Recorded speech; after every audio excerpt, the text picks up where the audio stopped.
Kapal BBM TNI AL usir kapal monster Cina di Laut Natuna Utara.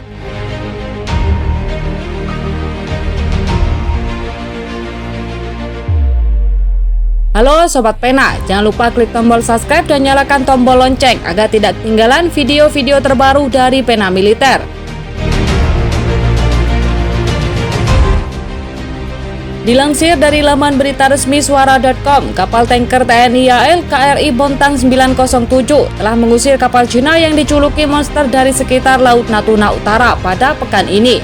Kapal CCG 5901 milik penjaga pantai Cina yang dijuluki monster diketahui sudah mondar-mandir di sekitar Laut Natuna Utara sejak 30 Desember 2022 lalu. Kapal itu terutama mendekati ladang gas blok tuna milik Indonesia.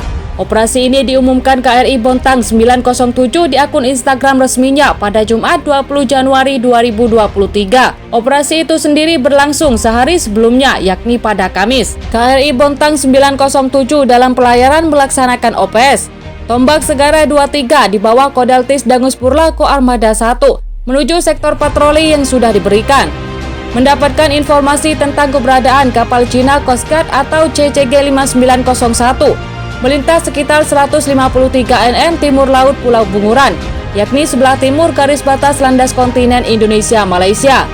Bunyi keterangan KRI Bontang yang menyertai video di Instagram. Setelah berhasil mendeteksi keberadaan CCG 5901, KRI Bontang 907 bergerak mendekati untuk kemudian melakukan shadowing sampai kapal Cina tersebut bergerak menjauh sekitar 33 nm dari landas kontinen Indonesia-Malaysia.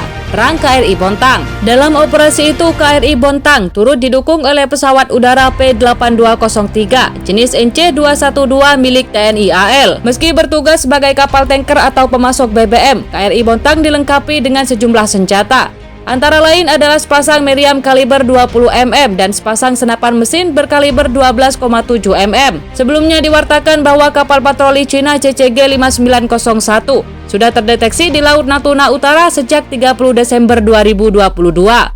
Menurut Reuters, CCG 5901 sering melintas dekat ladang gas milik Indonesia dan ladang gas Vietnam. Kemunculan CCG 5901 di Laut Natuna Utara tak lama setelah Presiden Joko Widodo dan mantan Presiden Vietnam Nguyen Xuan Phuc mencapai kesepakatan terkait ZEE di Laut Cina Selatan.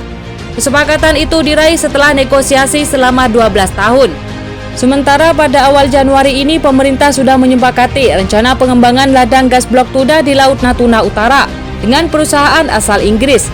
Kepala Staf Angkatan Laut Laksamana Muhammad Ali pada pertengahan Januari mengatakan, TNI juga sudah mengerahkan kapal perang, pesawat patroli, dan drone untuk memantau pergerakan monster Cina itu di sekitar Natuna. Kapal Cina itu belum melakukan aktivitas yang mencurigakan, tetapi kami harus mengawasinya karena dia pernah beberapa kali masuk ke ZEE Indonesia, terang Ali. Sementara itu, Kementerian Luar Negeri juga mengetahui tentang keberadaan kapal patroli terbesar Cina di Laut Natuna Utara. Kemlu bilang setiap kapal asing sesuai hukum internasional diizinkan melintasi zona ekonomi eksklusif ZEE setiap negara, asal tidak melakukan aktivitas ekonomi. Selama mereka tidak melakukan aktivitas yang mengganggu hak daulat kita, hal itu masih dibolehkan dalam kerangka aturan hukum internasional, karena yang melintas bukan hanya kapal Cina, tetapi juga ada kapal lain, kata jubir Kemlu Teuku Faizasyah pada Kamis. Sebelumnya, Bakamla juga sudah mengirim kapal patroli terbesarnya KN Tanjung Datu untuk mengusir CCG 5901 dari Laut Natuna Utara.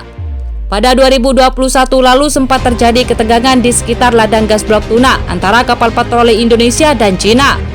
Ketegangan terjadi setelah kapal pengeboran gas asal Prancis yang ditugaskan Indonesia tiba di Laut Natuna Utara pada akhir Juni untuk melakukan eksplorasi. Sebuah kapal patroli Cina segera mendekati lokasi tersebut, tetapi dibayang-bayangi oleh sebuah kapal patroli Bakamla. Pemerintah Cina memprotes pengeboran tersebut. Beijing mengklaim pengeboran dilakukan di wilayahnya dan mulai mengirim kapal-kapal patrolinya ke lokasi tersebut sejak Agustus. Tetapi pada September, kapal induk Amerika Serikat, USS Ronald Reagan juga ikut bergabung dalam ketegangan tersebut. 4 kapal perang Cina tak lama kemudian juga ikut berkumpul di sekitar lokasi tersebut. Ketegangan antara kapal Indonesia dan kapal-kapal perang Cina itu mulai mereda setelah pengeboran rampung pada November.